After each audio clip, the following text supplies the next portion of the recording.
इस वीडियो में पढ़ेंगे क्लास 11th का जो पहला बुक है संविधान क्यों और कैसे। जो चैप्टर का नाम है हमारा संविधान क्यों और कैसे। देखिए संविधान क्यों और कैसे पढ़ने से पहले हमें ये पढ़ना पड़ेगा कि संविधान किसे कहते हैं, संविधान की क्या विशेषता होती है। ठीक है, तो संविधान का जो परिभाषा है, संविधान किसी भी देश की लिखित और अलिखित बुनियादी नियमों के समूह को क्या कहते हैं, हम लोग संविधान कहते हैं। तो संविधान किसे कहते हैं, तो किसी भी देश के लिखित और अलिखित बुनियादी नियमों के समूह को क्या कहते हैं, हम लोग संविधान कहते हैं। देखिए संविधान का एक और परिभाषा है, संविधान किसी भी देश के मौलिक विधि को क्या कहते हैं, हम लोग संविधान कहते हैं। संविधान किसी भी देश के सर्वोच्च मौलिक विधि को क्या कहते हैं, हम लोग संविधान कहते हैं। ठीक है, अब संविधान कहते हैं, ये हो गया एग्जाम्पल है ना, मतलब परिभाषा हो गया संविधान किसे कहते हैं। दूसरा है कि संविधान में लिखा क्या होता है। भाई संविधान में कुछ ज़्यादा चीज़ें नहीं लिखा होता है, कुछ काम की चीज़ें लिखा होता है। आप थोड़ा सा समझ लीजिए संविधान में क्या लिखा होता है, शासन कैसे होगा, वहाँ पे जो रूलिंग होगा, वहाँ पे सरकार कैसे बनेगी, सरकार का गठन कैसे होगा, चुनाव क्या कैसे होगा। ठीक है, कहाँ लिखा होता है, संविधान में लिखे होते हैं। दूसरा है संविधान में और क्या होता है, संविधान में अधिकार लिखे होते हैं, यानी जनता के क्या अधिकार हैं भाई। ठीक है, शासक का यानी जो चुनाव जीतते हैं उनके क्या अधिकार हैं, उनकी शक्तियां क्या है, ये सब चीज़ें कहाँ लिखी होती है, संविधान में लिखी होती है। दूसरा है कर्तव्य क्या है, यानी देश हमारा कर्तव्य है देश के प्रति वो क्या है, देश का क्या कर्तव्य है हमारे प्रति, ये सब कहाँ लिखा होता है, संविधान में लिखा होता है। ठीक है, तो संविधान में क्या क्या बेसिकली लिखा होता है, शासन कैसे होगा, लोकतांत्रिक शासन होगा, गणतांत्रिक शासन होगा। ठीक है, शासक का चुनाव कैसे होगा, ये सब चीज़ें लिखा होता है। उसके बाद अधिकार के क्या होंगे, हमारे अधिकार क्या होंगे, देश के अधिकार क्या होंगे। ठीक है, एक व्यक्ति क्या कर सकता है, क्या नहीं कर सकता है।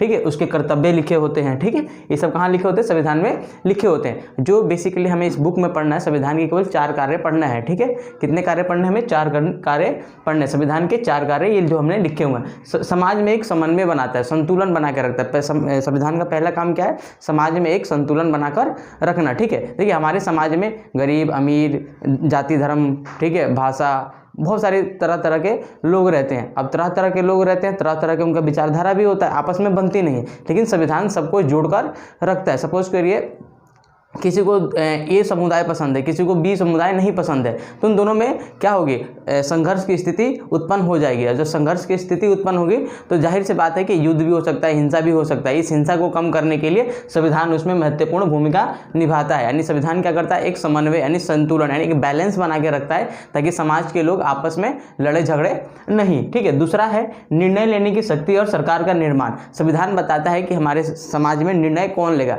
अब भारतवासी जो है कितने करोड़ है, 135 करोड़ है, इसमें से निर्णय कौन लेगा, वो कौन बताता है, संविधान बताता है। निर्णय कैसे लेगा, चुनाव जीतेगा, उसके बाद संसद में जाएगा, वो बंदा निर्णय लेगा देश के लिए। ठीक है, उसके बाद है सरकार का निर्माण कैसे होगा। ठीक है, हर स्तर पे सरकार का निर्माण अलग अलग तरीके से होता है। हमारे देश में 3 स्तरों पे सरकार है, केंद्र स्तर पे, राज्य स्तर पे और स्थानीय स्तर पे। तो केंद्र स्तर पे सरकार का निर्माण कैसे होगा, कहाँ लिखा है, संविधान में लिखा है।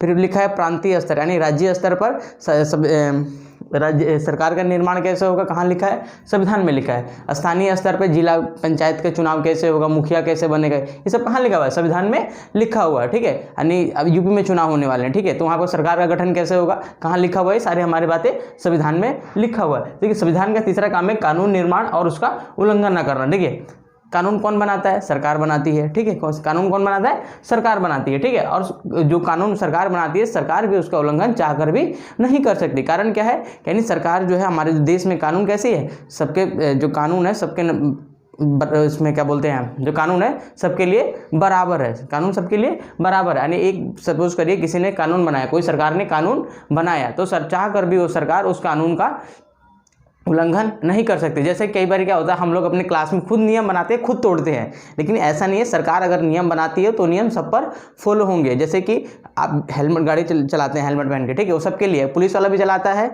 अगर नहीं चलाता है, अगर वो हेलमेट पहन के, तो उस पर भी चालान लगेगा। ठीक है, समझ में आया है ना। तो कानून का जो तीसरा काम क्या है, संविधान का कानून का निर्माण करना, और सरकार भी उसका उल्लंघन नहीं कर सकती। संविधान का चौथा काम है जनता की आकांक्षाओं को पूरा करना। जनता की जो उम्मीदें हैं, हम लोगों को चुनाव जीत के भेजते हैं, हमारे जो प्रतिनिधि होते हैं चुनाव जीत के जाते हैं, वो हमारे क्या करते हैं, हमारी आशाओं को, हमारी उम्मीदों को, हमारी आकांक्षाओं को पूरा करते हैं। ठीक है, और एक न्यायपूर्ण समाज की स्थापना के लिए प्रगतिशील रहते हैं। यानी हम चाहते हैं कि समाज में एक न्यायपूर्ण समाज बना रहे। अब न्यायपूर्ण समाज का मतलब होता है जहाँ पर भेदभाव ना हो, महिलाओं को सम्मान मिले, ठीक है, जो दलित वर्ग है, पिछड़ा वर्ग है, उसको भी समाज में, सरकार में आने का, मुख्य धारा में आने का मौका मिले, उसको बोलते हैं एक न्यायपूर्ण समाज, जिसके जहाँ पे किसी प्रकार का आपके साथ भेदभाव ना हो, ना तो जाति के धर्म पे हो, ना तो आपको इस लिंग के धर्म पर, लड़का या लड़की के धर्म नाम पर हो, या फिर बहुत सारे धर्म, भाषा के आधार पर धर्म भेदभाव ना हो, ठीक है। तो इसको बोलते हैं न्यायपूर्ण समाज, यानी जनता की आकांक्षाओं को पूरा करना और एक न्यायपूर्ण समाज की स्थापना करना हमारे संविधान का चौथा कार्य है। तो 4 कार्य देख लिए। पहला काम था समाज में समन्वय यानी एक संतुलन बना के रखना। दूसरा है निर्णय लेने की शक्ति और सरकार का गठन कैसे होगा। तीसरा है निर्माण और उसका कानून निर्माण और उसका उल्लंघन सरकार भी नहीं कर सकती है, ठीक है। चौथा काम है जनता की आकांक्षाओं को पूरा करना और एक न्यायपूर्ण समाज की स्थापना करना, ठीक है। उसके बाद आता है हमारा राष्ट्र की बुनियादी पहचान। देखिए जो संविधान होता है ना, वो एक राष्ट्र की बुनियादी पहचान होता है। पहले है जो हम एक व्यक्ति हैं, ठीक है, उसके बाद हम एक समूह के अंग हैं, फिर एक देश के अंग हैं, ठीक है, एक हिस्से हैं, एक पार्ट है, ठीक है। सब लोगों का अपना व्यक्तिगत पहचान होता है, ठीक है। अभी जो मैं पढ़ा रहा हूँ तो हो सकता है कि मैं एक विद्यार्थी के नाते पढ़ा रहा हूँ, ठीक है, मेरा अलग अलग, हर जगह मेरी अलग अलग पहचान है। हो सकता है कि मैं कहीं जाऊँ तो बाहर वाले पूछे भाई तू कहाँ का है, मैं बोलूँगा हाँ मैं इंडियन हूँ, तो मैं राष्ट्र के नाम पे बता रहा हूँ। हाँ बोलेंगे भाई तुम्हारा नाम क्या है, तो मैंने अपना उसको नाम बता दिया, जो भी नाम बताया, तो क्या उसके, उसने बोला लड़का हो लड़की हो, मैंने बोला लड़का हूँ, ठीक है। तो लिंग के आधार पर मैंने अपनी पहचान बताई उसको, ठीक है। फिर लोग कहाँ से रहने वाले हो, तो मैंने बोला कि मैं इस राज्य से रहने वाला हूँ, तो उसको मैंने जन्म स्थान क्या नहीं राज्य के आधार पर अपनी पहचान बताई उसको, ठीक है। तो इसी संविधान जो होता है राष्ट्र की जो बुनियादी पहचान होते हैं, ठीक है, राष्ट्र की पहचान, संविधान क्या होता है, राष्ट्र की पहचान होता है कि तुम्हारा देश कैसे होगा। एक बातें कहाँ पता लगेगा संविधान को, किसी भी देश को अगर जानना है वो देश कैसा है तो आगे संविधान पढ़ लो, ठीक है। जब संविधान पढ़ोगे तो वहाँ की कानून व्यवस्था को पढ़ोगे, ठीक है, कानून व्यवस्था को पढ़ोगे तो देश के बारे में जान लोगे कि देश कैसा है। चाइना के बारे में हमारे इतना बुरे विचार है, ठीक है, चाइना बोलते कम्युनिस्ट पार्टी है, वो बात कहाँ से पता लगती है, वहाँ के संविधान पढ़ते हैं, वहाँ के हम संविधान को पढ़ते हैं, जानते हैं, तो पता लग जाता है कि वहाँ की जो संविधान है, ठीक है, उसी से उस देश की प्रतिनिधित्व आता है कि वो देश कैसे होगा। वहाँ का संविधान पढ़ोगे तो देश कैसा है इसके बारे में आपको पता चल जाएगा, ठीक है। जैसे अमेरिका का जो संविधान है वो बड़ा उदार है, उदार का मतलब लिबरल है, ठीक है, लोगों को स्वतंत्रता देता है, तो वहाँ के समाज में भी स्वतंत्रता है, ठीक है। वहाँ के लोग देखना काफ़ी हमसे आगे हैं, क्यों आगे हैं, तो वहाँ का संविधान उनको आगे बढ़ने के लिए ऐसी चीज़ें प्रदान करता है। तीसरा है राजनीतिक पहचान। संविधान ही हमें राजनीतिक पहचान देता है कि देश लोकतांत्रिक होगा, अलोकतांत्रिक होगा, ठीक है, देश में कौन सा शासन व्यवस्था रहेगा, ठीक है, तो राजनीतिक पहचान देता है। हमारा संविधान क्या देता है, हमें राजनीतिक पहचान देता है। फिर आता है नैतिक पहचान, हमारे कर्तव्य क्या होंगे। हमें भारतीय संविधान के बहुत सारे ऐसे आर्टिकल्स हैं, मतलब कुछ अनुच्छेद है जिसमें कहा गया है कि पेड़ पौधों को नहीं काटना है, गायों को नहीं मारना है, शराब बैन है, ठीक है। आपने देखा होगा बिहार में क्या है, दारू बंद है, तो क्यों बंद है, तो नैतिक पहचान देता है कि दारू पीने से शरीर को नुकसान होता है। भारतीय संविधान के अनुच्छेद 47 के तहत बिहार सरकार ने उसको बंद कर दिया है, ठीक है। तो नैतिक पहचान भी देता है हमें, ठीक है। सभी राष्ट्र की जो होती है ऐतिहासिक और सांस्कृतिक अपनी पहचान होती है। ऐतिहासिक पहचान मतलब हम लोग गुलाम थे, ठीक है, हम लोग क्या थे, गुलाम थे, ठीक है। उसके बाद हमने स्वतंत्रता संघर्ष किया और अपने को आज़ादी पाई। उसके बाद है सामाजिक पहचान। हमारे भारत में समाज में अलग अलग प्रकार के लोग रहते हैं, अलग अलग समाज के वर्ग रहते हैं, ठीक है। एक हाई वर्ग रहता है, एक मध्यम वर्ग रहता है, एक बिल्कुल लो क्लास वाला वर्ग जिसको हम निचला वर्ग भी कहते हैं। अलग अलग वर्ग होता है। हमारी सांस्कृतिक पहचान अलग है, धर्म के नाम पर भी सांस्कृतिक पहचान हो सकता है, ठीक है।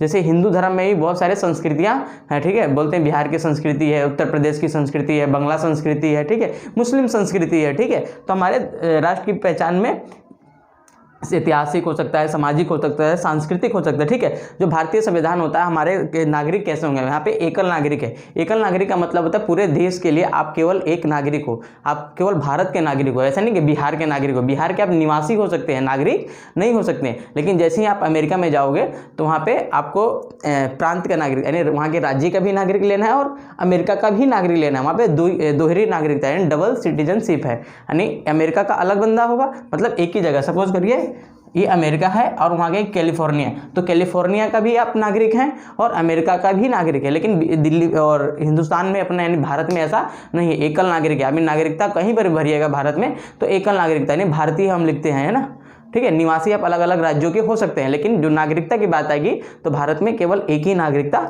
चलती है। केंद्र सरकार जो होता है वो राष्ट्रीय पहचान होता है, यानी जितने भी राष्ट्रीय पहचान अंतर्राष्ट्रीय मुद्दों को संबोधित करने की बात आती है तो कौन करता है? केंद्र सरकार करता है। किससे हमें संबंध रखने हैं, किससे नहीं रखने हैं, कौन तय करता है? ये हमारा केंद्र सरकार तय करता है। उसके बाद आता है प्रांतीय सरकार। प्रांतीय सरकार होता है जो प्रांतों के स्तर पे बातें करता है, ठीक है, जैसे कि यूपी की सरकार, बिहार की सरकार, बंगाल की सरकार, ठीक है, कई सरकारें हैं, सब प्रांतीय सरकार है जो प्रांत से संबंधित मुद्दे रखती है, ठीक है। जो केंद्र सरकार होता है वो राष्ट्रीय मुद्दे और अंतर्राष्ट्रीय मुद्दों को डील करती है, ठीक है। उसके बाद आता है संविधान की सत्ता। संविधान जो बता दिया, संविधान क्या है? संविधान किसी भी देश के सर्वोच्च मौलिक विधि को संविधान कहते हैं। संविधान किसे कहते हैं? कि संविधान किसी भी देश के सर्वोच्च मौलिक विधि को हम लोग संविधान कहते हैं। संविधान की सत्ता का मतलब होता है पावर। सत्ता का मतलब क्या होता है? पावर यानी शक्ति।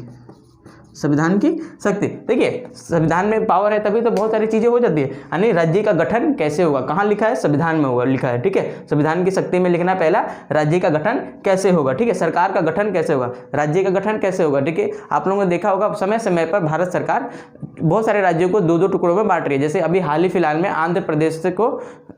तेलंगाना को आंध्र प्रदेश में बना दिया गया, ठीक है। आंध्र प्रदेश पहले से राज्य था, वहाँ पे एक तेलंगाना राज्य बना दिया। जैसे बिहार राज्य एक बहुत बड़ा पहले राज्य हुआ करता था, वहाँ से झारखंड राज्य बना, ठीक है। उत्तर प्रदेश से आपका उत्तराखंड बना, ठीक है। तो क्या हुआ? सरकार का गठन कैसे होगा, राज्य का गठन कैसे होगा? नहीं, देखिए यहाँ पे जो राजनीतिक विज्ञान में जहाँ पे राज्य का हालांकि देश से गठन होता है, देश से, ठीक है। उसके बाद सरकार का गठन कैसे होगा, ठीक है। सरकार कैसे बनेगी, कैसे नहीं बनेगी, कहाँ लिखा है? संविधान में लिखा है, ठीक है। सिद्धांत क्या होंगे, हमारे सरकार कैसे चलेंगे, उनके प्रिंसिपल्स क्या होंगे, मतलब बुनियादी नियम क्या होंगे, क्या कर सकते हैं और क्या नहीं कर सकते, वो कहलाते हैं हमारे सिद्धांत, ठीक है। संविधान प्रचलन में लाने का तरीका। संविधान मतलब हमारे डे टू डे लाइफ में कैसे आया, वो मतलब व्यवहार में कैसे आया, उसको बोलते हैं प्रचलन में लाने का तरीका। संविधान अस्तित्व में कैसे आया, ठीक है, किसने बनाया। पहले देखिए, एक होता है सफल संविधान, एक होता है असफल संविधान, ठीक है। असफल संविधान कौन बना सकता है? वो हो सकता है कि अलोकप्रिय नेता हो, ठीक है, अलोकप्रिय शासक हो, ठीक है, मतलब जनता पसंद ना करती हो लेकिन जबरदस्ती का उसने संविधान लिख दिया हो, उसको क्या बोलते हैं हम लोग? अलोकप्रिय शासन, ठीक है, उसको असफल संविधान बोलते हैं, ठीक है। उसके बाद तानाशाह। तानाशाह का मतलब एक ऐसा व्यक्ति होता है जो अपनी ही चलाए, ठीक है। जैसे कि नॉर्थ कोरिया में किम जोन जो है, ठीक है, किम जोन जो भी नाम है उसका, उसने वो कैसा है? तानाशाह है। अगर उसकी सरकार अगर देखोगे तो असफल संविधान है। क्यों? वहाँ पे लोगों को बहुत सारे बुनियादी अधिकार नहीं है, ठीक है। हो सकता है कि सेना ने संविधान बना दिया हो, जैसे पाकिस्तान में अक्सर सेना के बारे में हम लोग सुनते रहते हैं, तो हो सकता है कि वहाँ के जो संविधान है किसने बनाया हो? सेना ने बनाया, उसको बोलते हैं असफल संविधान। उसके बाद आता है सफल संविधान। सफल संविधान की भी कुछ बातें होती है, ठीक है। वो क्या हो? मान्यता प्राप्त हो, जो संविधान बना रहा है वो मान्यता प्राप्त है कि नहीं, वो जो बंदे हैं उसको लोग लीगल अथॉरिटी दे रहे हैं कि नहीं। देखिए, जो सफल संविधान होता है वो हमेशा एक राष्ट्रीय आंदोलन के बाद बनता है। राष्ट्रीय आंदोलन, देखिए भारत के संदर्भ में राष्ट्रीय आंदोलन का मतलब हुआ कि जब हम ब्रिटिश के गुलाम थे, यानी ब्रिटेन वालों के जब हम गुलाम थे, उसको आज़ादी पाने के लिए जो हमने लड़ाई लड़ी, स्वतंत्रता की लड़ाई लड़ी, उसको ही बोला गया आज़ादी की लड़ाई, यानी कि आंदोलन के बाद एक हमने राष्ट्रीय आंदोलन लड़ा, उसके बाद हमने जो संविधान बनाया उसको क्या बोले हमने? किसी आंदोलन के बाद। अमेरिका का जो संविधान बना वो भी एक राष्ट्रीय आंदोलन के बाद बना। भारत का जो संविधान बना वो भी एक राष्ट्रीय आंदोलन के बाद बना। जो साउथ अफ्रीका का संविधान बना वो भी एक राष्ट्रीय आंदोलन के बाद बना। जितने भी राष्ट्रीय आंदोलन के बाद संविधान बनते हैं वो अच्छे संविधान बनते हैं, अच्छे संविधान बनते हैं। इसका मतलब है कि उन्होंने क्या क्या बातें लिखनी है, क्या क्या बातें नहीं लिखनी है, वो पहले से वो लोग डिसाइड कर लेते हैं। उसके बाद है यहाँ पे सबको समानता मिलती है। जब हम लड़ते हैं ना, जब हम क्लास में खेलते हैं या किसी भी टीम में खेलते हैं तो क्या समानता की भावना रहती है ना, हमारे समस्या एक होता है, हमारे विक्ट्री का महत्व एक होता है। वैसे ही सबको यहाँ पे सभी नागरिकों को समानता दी जाती है, ठीक है। इसमें वैधता होता है। वैधता का मतलब होता है, वैधता को कैसे समझाऊं? वैधता मतलब सब लोग इसको मानते हैं कि वैध है भाई, इस पर कोई क्वेश्चन मार्क नहीं लगाता है, ठीक है। उसके बाद है लोगों का समर्थन होता है। लोगों का समर्थन मतलब लोग इस पर विश्वास करते हैं, हाँ भाई जो संविधान बना रहा है वो हमारे हित में बना रहा है। आज सपोज करिए भारत के बहुत सारे नेता हैं, किसी भी नेता का नाम नहीं लेंगे, वो अगर संविधान बनाने बैठ जाए, क्या लोग अपना समर्थन देंगे? लोग जो होंगे समर्थन नहीं देंगे, कहेंगे कि ये तो चोर नेता हैं, ठीक है, ये भ्रष्टाचारी वाले नेता हैं, इन पर हम भरोसा कैसे करें। लेकिन जो हमारे आज़ादी के समय के जितने भी नेता थे, जवाहरलाल नेहरू हो गए, सरदार वल्लभ भाई पटेल हो गए, है ना, तो कैसे थे? एक जनता समर्थित नेता थे, यानी जनता उस पर अपना पूरा विश्वास करते थे। अम्बेडकर साहब थे, इन पर पूरा जनता आंख बंद करके विश्वास करते थे। ये सफल संविधान की हम विशेषता पढ़ रहे हैं, ठीक है। उसके बाद है आम सहमति। देखिए नेताओं में क्या होती है? आम सहमति होती है। आम सहमति सहमति मतलब ऐसा नहीं कि हम इस पे आप बदला ले लीजिए, दूसरे वाले मुद्दे पे मैं बदला ले लूँगा, नहीं। आम सहमति का मतलब था सब मिलजुल के एक बीच का रास्ता निकाल रहे हैं, ठीक है। बौद्ध धर्म पढ़ेंगे तो उस पर हम देखेंगे मध्यम मार्ग, क्योंकि बीच का रास्ता निकालना ही सबसे बड़ी बात होती है। आप एग्रेसिव भी नहीं हो सकते, बिल्कुल नीचे भी नहीं जा सकते, बिल्कुल चढ़-हटा कुछ नहीं होता, ऐसा नहीं कर सकते है ना। तो एक बीच का रास्ता निकालना पड़ता है, ठीक है। लोगों को मानने का एक कारण देता है। जो संविधान होता है, एक अच्छा संविधान होता है, सबको एक अपने आप को मानने का कारण देता है। आप संविधान क्यों मानते हैं? आपके पास कारण है। हो सकता है कि मैं संविधान इसलिए मानता हूँ, मुझे पढ़ने का पूरा मौका देता है। हो सकता है कि मुझे चुनाव लड़ने का मौका देता हो सकता है आपको कुछ और मौका देता हो। तब एक सफल संविधान सबको मानने का अपना एक कारण देता है, ठीक है।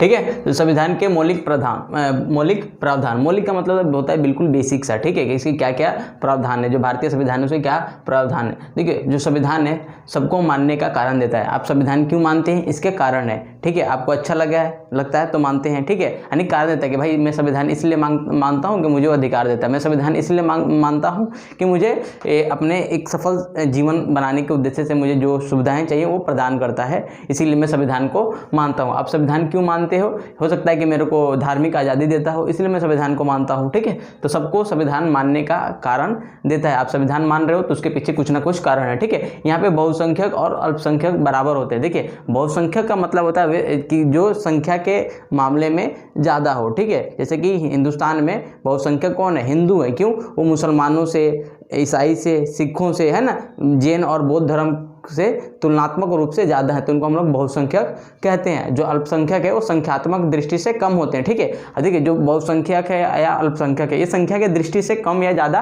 हो सकते हैं। बहुसंख्यक हमेशा संख्या की दृष्टि से ज़्यादा होंगे। किस आधार पर बहुसंख्यक हो सकता है भाई? वो भाषा के आधार पर हो सकता है, धर्म के आधार पर हो सकता है, ठीक है, लिंग के आधार पर हो सकता है, ठीक है। ये किस पे आता है? भाषा के आधार पर, धर्म के आधार पर, लिंग के आधार पर, ठीक है। ये सब क्या है? बहुसंख्यक होने के कुछ पैरामीटर्स हैं, ठीक है। अल्पसंख्यक किस आधार पर हो सकता है कोई बंदा भाषा के आधार पर अल्पसंख्यक हो, धर्म के आधार पर अल्पसंख्यक हो, ठीक है। जो संविधान न्याय नहीं करता, बल्कि न्याय के लिए एक ढांचा उपलब्ध करता है। आप सोचोगे कि संविधान सबको बराबरी कर दे, नहीं। संविधान लिख दिया है कि भाई ऐसे न्याय होगा, एक ढांचा उपलब्ध कराएगा। संविधान न्याय नहीं करेगा, ठीक है। जैसे कि पुलिस न्याय नहीं करती। पुलिस क्या करती है? आपको पकड़ती है, उठाती है और न्यायालय में ले जाके रख देती है। वो जस्ट आपका काम होता है न्याय करना, ठीक है। तो ऐसे ही संविधान जो है एक न्याय नहीं करता, बल्कि एक न्यायपूर्ण समाज बनाने के लिए एक ढांचा, एक फ्रेमवर्क उपलब्ध कराता है। अगला है संविधान। जो संविधान स्वतंत्रता, समानता, अधिकार और न्यायपूर्ण समाज बनाने पर अधिक जोर देते हैं, तो उनके सफल होने के भी चांसेस ज़्यादा होते हैं। जैसे कि बोलते हैं ना, एक विद्यार्थी अपने जीवन में कब सफल बन सकता है? अपने टीचरों की बात सुनकर, है ना, स्कूल टाइम पर पहुंचकर, अच्छी अच्छी जो बातें होती है, ठीक उसी प्रकार जो संविधान, एक सफल संविधान कैसे बन सकता है? उसमें स्वतंत्रता ज़्यादा देता हो, समानता को अधिक बल देता हो, अधिकार ज़्यादा देता हो, एक न्यायपूर्ण समाज बनाने के दिशा में हमेशा प्रयत्नशील हो, ठीक है। यानी कैसा हो? वो कल्याणकारी राज्य, कल्याणकारी, यानी कि इसको बोलते हैं वेलफेयर राज्य बनाने की दिशा में काम करता हो। कल्याणकारी राज्य का मतलब होता है सबको समानता देना, ठीक है। जो जिसके पास जिस चीज़ की कमी है उसको पूरा करना, ठीक है। जैसे कि हम लोगों को फ्री में एजुकेशन मिलता है, फ्री में वैक्सीन मिलता है, ठीक है। ये संविधान में लिखा हुआ है कि ऐसे नहीं लिखा कि फ्री में वैक्सीन मिलेगा, कुछ ऐसे प्रावधान है। आर्टिकल 21 है कि सबको एक बुनियादी सुविधाएं मिलनी चाहिए स्वास्थ्य की, ठीक है। और जो वैक्सीन लगना एक हमारे स्वास्थ्य का परिचारक है, ठीक है। देखिए, हमारे जब स्वास्थ्य सही रहेगा तो हम लोग अपने देश के लिए एक संसाधन के रूप में बन सकते हैं, ठीक है। तो ऐसे संविधान को मानने के लिए लोगों के पास कारण होंगे, ठीक है। ये आपको अधिकार देता है, समानता देता है, स्वतंत्रता देता है, एक न्यायपूर्ण समाज बनाने के लिए दिशा में काम करता है। तो एक इसको सक्सेस होने के ज़्यादा चांस होते हैं ऐसे संविधानों को। आप बताइए ना, उस संविधान को आप फॉलो करेंगे जहाँ पर आपको बोलने का अधिकार नहीं हो, समानता नहीं हो, ठीक है, वहाँ पे भेदभाव ज़्यादा हो, तो संविधान को आप नहीं मानेंगे, तो उसको फेल होने का भी कारण अधिक होगा। अगला है संस्थाओं की संतुलित रूपरेखा। जो संविधान है ना, वो सबको बराबर शक्तियां देता है। संविधान पहले से लिख के रख रखा है, ठीक है। आप अगर हाई कोर्ट है, यानी जो न्यायपालिका है उसकी क्या शक्ति होगी भाई, ठीक है। कार्यपालिका है उसकी क्या शक्ति होगी, विधायिका है उसकी क्या शक्ति है, ठीक है। एक व्यक्ति है उसका क्या शक्ति है, ठीक है। एक टीचर है उसका क्या शक्ति है, ठीक है। अब ऐसे नहीं संविधान में लिखा कि टीचर क्या करेगा क्या नहीं, नहीं, ऐसे है, एक जनरल बात है, ठीक है।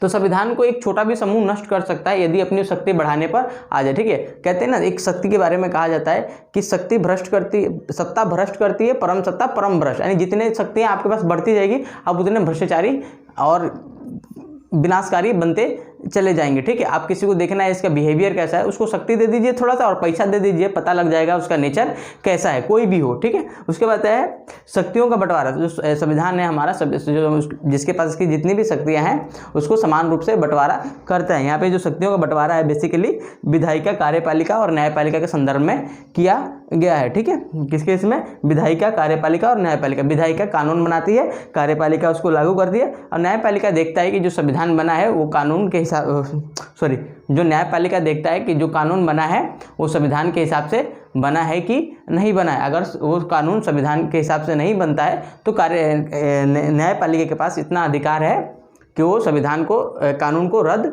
कर सकता है। ठीक है, उसके बाद आता है कुछ संवैधानिक निकाय है। संवैधानिक निकाय मतलब कुछ ऐसी हमारे पास संस्था है, बॉडी है जो देखता है कि जितने भी काम हो रहे हैं वो संविधान के हिसाब से हो रहे हैं कि नहीं। जैसे कि चुनाव है, चुनाव कौन कराता है भारत में, द निर्वाचन आयोग कराता है। निर्वाचन आयोग संविधान में लिखा हुआ है कि ऐसे ऐसे चुनाव होंगे। ठीक है, तो उसको बोलते हैं संवैधानिक निकाय। उसके बाद आता है नियंत्रण और महालेखा परीक्षक, ये CAG बोलते हैं। ये क्या करता है, जो जनता जो टैक्स देती है, पैसा देती है, वो सही से खर्च हो रहे हैं कि नहीं हो रहे हैं। ठीक है, सरकार कहाँ पे खर्च किया, कहीं ऐसा तो नहीं घपला कर दिया है, तो कौन चेक करता है, नियंत्रक और महालेखा परीक्षक। ठीक है, ये पैसों का देखरेख करता है। उसके बाद आता है न्यायपूर्ण संविधान। जो भारतीय संविधान है वो कैसा है, न्यायपूर्ण है, यानी सबके साथ न्याय करता है। तभी तो बोलते हैं तेरे को कोर्ट में देख लेंगे, है ना। वो कहाँ से आया है, एक न्यायपालिका हमारे पास है, तो इसीलिए बोलते हैं कि भारतीय संविधान कैसा है, तो न्यायपूर्ण संविधान है, जहाँ सबको न्याय मिलती है। ठीक है, तो भारतीय संविधान कैसे बना, देखिए जो भारतीय संविधान बना बड़ा ही उथल पुथल के दौर में बना। जो भारतीय जब संविधान सभा के लिए जो चुनाव हुए 1946 में हुए, यानी भारतीय संविधान सभा के लिए चुनाव कब हुए, 1946 के में। ठीक है, जो उसकी पहली बैठक होती है वो 9 दिसंबर 1946 की होती है, यानी बैठक कब होती है भाई, 1946 में ही होती है, लेकिन तारीख क्या होती है, 9 दिसंबर 1946। देखिए जो चुनाव हुआ था ना 1935 में एक एक्ट आया था, उसका नाम था भारत शासन अधिनियम 1935। उसके आधार पर भारत में चुनाव होते हैं। जो चुनाव होते हैं अप्रत्यक्ष चुनाव होते हैं। ठीक है, ये अप्रत्यक्ष और प्रत्यक्ष चुनाव क्या होते हैं ये बाद में समझा देंगे हम। ठीक है, उसके बाद जो कैबिनेट मिशन कहता है कि भारत में जो संविधान होगा वो किसके हिसाब से बनेगा, तो भारतीयों के हिसाब से बनेगा। वो जो बनाएगा, जो सभा बनाएगी उसको हम लोग भारतीय संविधान सभा कहेंगे। तो कौन सा मिशन कहता है, तो कैबिनेट मिशन 1946 में बोलता है कि जो संविधान बनेगा भारत का वो भारतीय संविधान द्वारा बनेगा, जिसका चुनाव होगा। चुनाव कैसे होगा, तो अप्रत्यक्ष चुनाव होगा। ठीक है, अप्रत्यक्ष चुनाव वो चुनाव होता है जिसमें जनता सीधे भाग नहीं लेती है। ठीक है, उसके बाद आता है जो अप्रत्यक्ष। उसके बाद 10 लाख लोगों पर एक व्यक्ति को चुना गया, यानी भारतीय संविधान सभा के जो सदस्य थे वो मान लीजिए 389 चुने गए, 384 थे, उसके बाद 299 रह गए। ठीक है, उसके बाद जो 10 लाख लोगों पर एक व्यक्ति का चुनाव किया गया था। ब्रिटिश प्रांत से 292 सदस्य, देसी रियासतों से 93 सदस्य थे। देसी रियासतें और ब्रिटिश प्रांत का मतलब है, सपोज करिए कि हमारा भारत था उस समय। ठीक है, जो भारत था ना तो बहुत सारे हिस्सों में बटा हुआ था। अंग्रेजों का भारत अलग था, देसी रियासतों का भारत अलग था। देसी रियासतों का मतलब जो भारतीय जिसपे शासकों का राज्य था उसको क्या बोलते थे, देसी रियासत। जो ब्रिटिश रियासत था यानी ब्रिटिश प्रांत था जो अंग्रेजों के कब्जे में था। तो अंग्रेजों के कब्जे में से कितने थे, 292, यानी ब्रिटिश प्रांत से संविधान सभा के सदस्य कितने चुने गए थे, तो 292। ठीक है, जो देसी रियासत थे उसमें से 93 सदस्य चुने गए थे। 3 समुदाय के आधार पर वोट हुआ था, हिंदू, मुस्लिम और सिख के आधार पर वोटिंग हुआ था। उसके बाद आता है अगला पॉइंट, संविधान सभा का स्वरूप। स्वरूप का मतलब होता है उसकी बनावट कैसी थी। ठीक है, संविधान सभा की जो बनावट थी ना, 3 जून 1947 को ना देश बंटवारा हो चुका था। 3 जून 1947 को भारत का बंटवारा हो चुका था। भारत और पाकिस्तान में जो हिंदुस्तान था वो बंट चुका था। उसके बाद संविधान सभा के जो सदस्य थे कितने रह गए थे, 299 रह गए थे। 26 नवंबर 1949 को 284 सदस्यों ने संविधान पर अपना सिग्नेचर किया। संविधान सभा जब संविधान को बना रहा था तो उस समय हमारे पास बहुत सारी चुनौतियाँ थी। पहले राष्ट्र निर्माण कि देश कैसे होगा। ठीक है, उस समय देश में बहुत ही समस्या थी, हिंसा हो रहे थे, हिंसा हो रहे थे। अब बंगाल चले जाओ, यूपी चले जाओ, पंजाब चले जाओ। ठीक है, इसमें क्या होते हैं, हिंसा हो रहे थे। हिंसा मतलब लोगों को मारा जा रहा था, लोग इधर से उधर माइग्रेट कर रहे थे, तो काफ़ी समस्याओं का सामना करना पड़ रहा था देश को। उसके बाद गरीबी थी हमारे पास, देश कैसे होगा, गरीबी ही गरीबी थी चारों तरफ। उसके बाद राजाओं का अलग ही लोचा था। ठीक है, जो 93 सदस्य थे वो किधर से चुने गए थे, देसी रियासत, यानी राजाओं के सदस्य भी थे इसमें। ठीक है, तो राजाओं का क्या अधिकार होंगे क्या नहीं होंगे, इसको लेकर सरकार के पास अलग समस्या था। उसके बाद आता है असमानताएं थी, ठीक है, हर आधार पर भारत में असमानता ही असमानता था। उसके बाद कांग्रेस का वर्चस्व। देखिए कांग्रेस में एक पार्टी का नाम था, देखिए कांग्रेस का मतलब होता है सदस्य, सॉरी समूह। क्या होता है कांग्रेस का मतलब होता है समूह, ठीक है। तो कांग्रेस एक पार्टी थी जिसमें जवाहरलाल नेहरू, सरदार वल्लभ भाई पटेल, अंबेडकर, बहुत सारे ऐसे लोग थे। जब कांग्रेस में थे तो संविधान सभा में कांग्रेस का वर्चस्व का मतलब होता है कांग्रेस हावी थी। कांग्रेस में तरह तरह के लोग थे। कांग्रेस एक विचारधारा थी, कांग्रेस में अलग अलग लोग रहते थे, अलग अलग सोचने वाले लोग रहते थे। संविधान में क्या था, ये तो संविधान का स्वरूप था, संविधान में कैसे कैसे काम करते थे, ठीक है। संविधान सभा के कामकाज, संविधान सभा के कामकाज शैली, ठीक है। जो संविधान सभा काम कर रहे थे उसके काम करने का तरीका क्या था, ठीक है। शैली का मतलब होता है स्टाइल, तरीका क्या है, ठीक है। आम सहमति थी, जितने भी संविधान सभा के सदस्य थे उनमें एक आम सहमति थी कि हम भाई संविधान देश के लिए बना रहे हैं तो हमारे बीच एक आम सहमति होना चाहिए, ठीक है। आम सहमति मतलब बहुत सारे मुद्दों पर हम लड़ जाते हैं तो एक बीच का मार्ग निकालने का उनको एक आइडिया था कि हम बीच का मार्ग कैसे निकालेंगे, उसको ही बोलते हैं आम सहमति, ठीक है। उसके बाद है कि संविधान सभा के जो सदस्य जब काम कर रहे थे तो वो लोग बोले थे कि भाई हम ये जो काम कर रहे हैं अपने व्यक्तिगत हित के लिए नहीं कर रहे हैं, हम देश के लिए कर रहे हैं, यानी देश हित सबसे ज़्यादा इंपॉर्टेंट था। यानी कोई वर्ग के लिए अपने भेद वो नहीं करेगा, मतलब चल भाई इस पक्ष को हम ज़्यादा महत्व दें, ऐसा कुछ भी नहीं था, ठीक है। तो वो लोग किसके लिए काम कर रहे थे, देश हित के लिए काम कर रहे थे। व्यक्तिगत मतभेद थे, व्यक्तिगत मतभेद नहीं था, यानी एक दूसरे को लेकर आपसी में मतभेद नहीं था कि अम्बेडकर अच्छा नहीं है यार, के पटेल अच्छा नहीं है, ऐसा कुछ भी नहीं था उनके अंदर, ठीक है। व्यक्तिगत मतभेद था नहीं था, लेकिन विचार को लेकर मतभेद था। विचार का मतलब मेरे विचार आप उसके विचार से नहीं मिलते। जैसे कांग्रेस में अंबेडकर के विचार नेहरू के विचारों से नहीं मिलते थे, पटेल के विचार नेहरू के विचारों से नहीं मिलते थे, ठीक है। तो इसको बोलते हैं वैचारिक मतभेद थे, लेकिन व्यक्तिगत दुश्मनी किसी से नहीं थी। उसके बाद आता है मतभेद का सैद्धांतिक आधार। जो मतभेद था ना तो सैद्धांतिक अधिकार था, यानी कि मतलब कोई विरोध भी कर रहा हो किसी बात को लेकर तो उसके पीछे क्या क्या कारण है, उसके पीछे तर्क देगा, देखो भाई ये जो पॉइंट है ना ये गलत है, क्यों गलत है, इसके 4 कारण है, ठीक है। तो दूसरा बोलेगा देख भाई ये पॉइंट सही है, इसके 4 कारण है, ठीक है। यानी हर चीज़ का एक सैद्धांतिक आधार था। सैद्धांतिक आधार का मतलब यही हुआ कि उसके पीछे जो आप लॉजिक दे रहे हो, तर्क दे रहे हो, वो सही है कि नहीं है। अगला आता है जो शासन होगा केंद्रीयकृत होगा या विकेंद्रीयकृत शासन होगा, तो इसको लेकर मतभेद था, ठीक है। मतभेद वाले कुछ पॉइंट लिखे हैं कि शासन कैसे होगा, केंद्रीयकृत या विकेंद्रीकृत। केंद्रीयकृत शासन का मतलब होता है कि एक जगह से शासन पूरे देश में किया जाएगा, ठीक है। शासन का कोई एक केंद्र होगा, जैसे दिल्ली होगी, ठीक है। वो क्या होगा, केंद्रीयकृत शासन की पहचान होती है कि पूरे जगह एक ही व्यक्ति शासन करेगा। विकेंद्रीकृत शासन का मतलब होता है कुछ शक्तियां लेकर छोटे स्थानीय शक्तियों को देना, ठीक है। उसको क्या बोलते हैं, विकेंद्रीकृत शासन कहते हैं। विकेंद्रीकृत शासन किसे कहते हैं, जब बड़ी शक्तियों से छोटे शक्तियों को कुछ अधिकार देते हैं, शक्ति देते हैं, तो उसको क्या बोलते हैं, विकेंद्रीकृत शासन कहते हैं। जब सपोज करिए कि आप लोगों ने केंद्र से शक्ति लेकर राज्य सरकार को दे दिया, ठीक है, क्या कहलाएगा, ठीक है। और राज्य सरकार से कुछ शक्ति लेकर आपने स्थानीय को दे दिया, स्थानीय मतलब पंचायत वगैरह को दे दिया, तो इसको बोलेंगे विकेंद्रीकृत, यानी सत्ता का बंटवारा कर दिया, ठीक है। तो विकेंद्रीकृत का मतलब होता है जब आप बड़े शक्तियों से कुछ शक्तियां लेकर छोटे स्थानीय स्तर पर की सरकारों को देते हैं तो उसको हम विकेंद्रीकृत कहते हैं। राज्य, केंद्र और राज्य संबंध हमारे कैसे होंगे, ठीक है। इसको लेकर बहुत सारी चीज़ों पर मतभेद था कि भाई किसी ने बोला कि केंद्र राज्य संबंध बिल्कुल अलग अलग होने चाहिए, ठीक है, इस आधार पर ये होना चाहिए, ठीक है। तो केंद्र और राज्य को लेकर हमारे बीच मतभेद था, ठीक है। संविधान और संपत्ति को लेकर, संविधान में संपत्ति का क्या वैल्यू होना चाहिए, तो शुरू में संपत्ति को एक मौलिक अधिकार का दर्जा मिला हुआ था, लेकिन बाद में उसको हटा दिया गया, ठीक है। तो क्यों हटाया गया वो आगे के बारे में बात करेंगे, ठीक है। शासन का जो स्वरूप होगा कैसा होगा, संसदीय होगा या फिर अध्यक्षीय होगा, ठीक है। संसदीय शासन क्या होता है और अध्यक्षीय शासन क्या होता है हमारे बाद में बात करेंगे, ठीक है। उसके बाद है वयस्क मताधिकार पर अहम सहमति थी। वयस्क मताधिकार का मतलब होता है जो व्यक्ति इंडिया में 18 साल का है वो वयस्क है, ठीक है। वयस्क का मतलब होता है जो व्यक्ति 18 साल का है वो वोट दे सकता है, ठीक है। तो वयस्क मताधिकार पर आम सहमति थी कि चलो भाई सबको वोट डालने का अधिकार होगा, किसी के साथ किसी भी आधार पर भेदभाव नहीं किया जाएगा, उससे जाति धर्म कास्ट नहीं पूछा जाएगा, बस पूछा जाएगा तुम 18 साल के हो कि नहीं हो, तो उसको बोलते हैं वयस्क मताधिकार। इंग्लिश में बोलते हैं इसको अडल्ट फ्रेंचाइजीज बोलते हैं, अडल्ट फ्रेंचाइजीज बोलते हैं, ठीक है।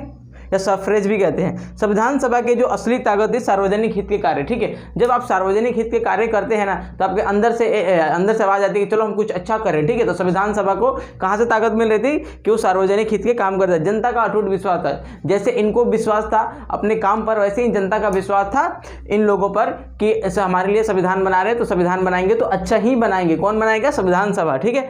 जनप्रिय नेता जितने भी उस समय नेता थे वो कैसे थे? जनप्रिय नेता, चाहे अंबेडकर हो, चाहे सरदार वल्लभ भाई पटेल हो, चाहे मौलाना आजाद हो, ठीक है। सब कैसे नेता थे? तो जनप्रिय नेता थे। जनप्रिय नेता का मतलब होता है जो जनता द्वारा, जनता के बीच बहुत ही प्रिय हो, उसको जनप्रिय नेता कहते हैं। कार्यविधि कैसी थी? कार्य करने का तरीका कैसा था?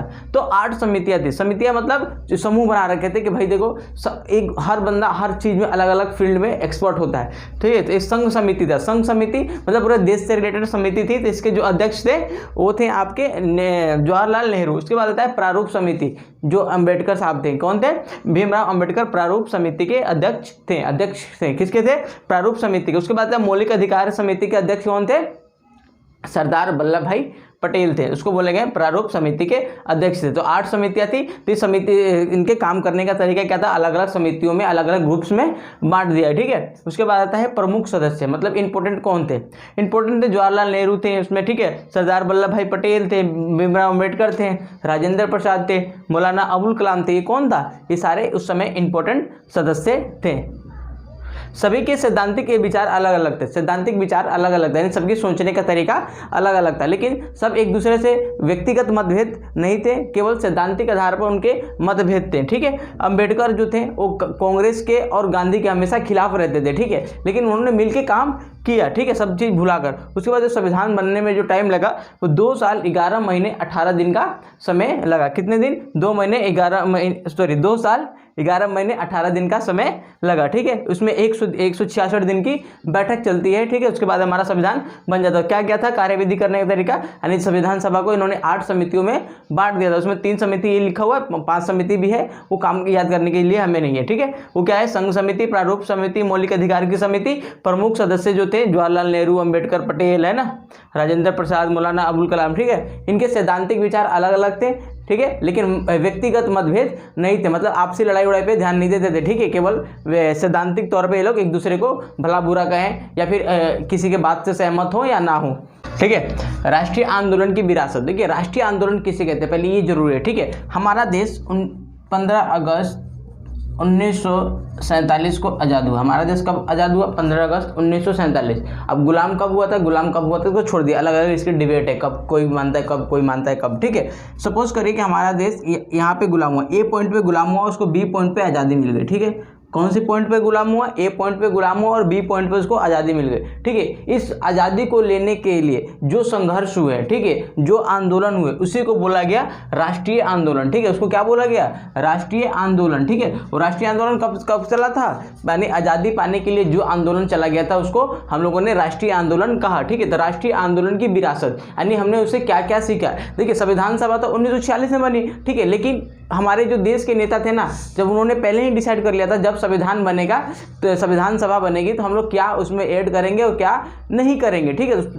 तो उन्होंने 1928 में मोतीलाल नेहरू ने बना लिया था, नेहरू रिपोर्ट आ गई थी। किसने बनाया था? मोतीलाल नेहरू। मोतीलाल नेहरू कौन थे? तो जवाहरलाल नेहरू के जी के पिताजी थे, ठीक है। तो उन्होंने 1928 में नेहरू रिपोर्ट बना दिया था। 1931 में कराची अधिवेशन हुआ था, लाहौर पाकिस्तान में पड़ता आज का कराची। उसके जो अध्यक्ष थे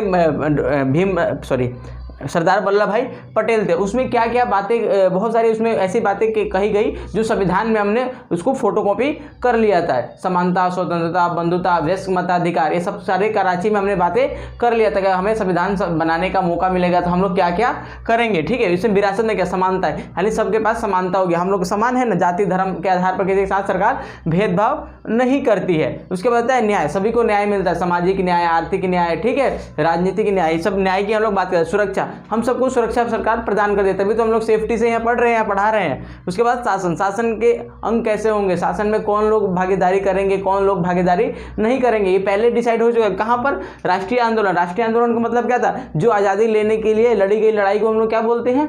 राष्ट्रीय आंदोलन बोलते हैं पद्धति। पद्धति मतलब सिस्टम क्या होगा, अधिकार क्या होंगे लोगों के, आपके अधिकार क्या होंगे, मेरे अधिकार क्या होंगे, ये सब हमने राष्ट्रीय आंदोलन में तय कर लिया था। उसके बाद आता है उद्देश्य प्रस्ताव। 13 दिसंबर 1946 को जवाहरलाल नेहरू उन्होंने ये पास करवाया, ठीक है। उसमें उद्देश्य प्रस्ताव में था कि संविधान सभा का उद्देश्य क्या होगा, एम क्या होगा, संविधान सभा अपना काम कैसे करेगी, आकांक्षाओं को पूरा करेगी, लोगों की जो आशाएं हैं, उम्मीदें हैं, जो सपने दिखाए थे नेताओं ने कि आज़ादी मिलेगी तो हम लोग ये करेंगे वो करेंगे, उसमें सब लिखा हुआ था। संविधान सभा और मौलिक प्रावधान, संविधान कैसे होगा, उसका मौलिक प्रावधान क्या होगा, संविधान किस दिशा में बन रहा है, ये सब कहाँ लिखा हुआ था, उद्देश्य प्रस्ताव में, ठीक है। संविधान, स्वतंत्रता, लोकतंत्र, जितने भी जो नैतिक बातें होती है, जो अच्छी बातें होती है, उद्देश्य प्रस्ताव में लिखा हुआ था। आप लोग देखते हैं ना, पेपर लिखा होता है कि इसके उद्देश्य निम्नलिखित है ना, तो इसके उद्देश्य प्रस्ताव के उद्देश्य ये थे, ठीक है। संविधान जो था केवल कानून नहीं था, इसमें नैतिकता भी थी।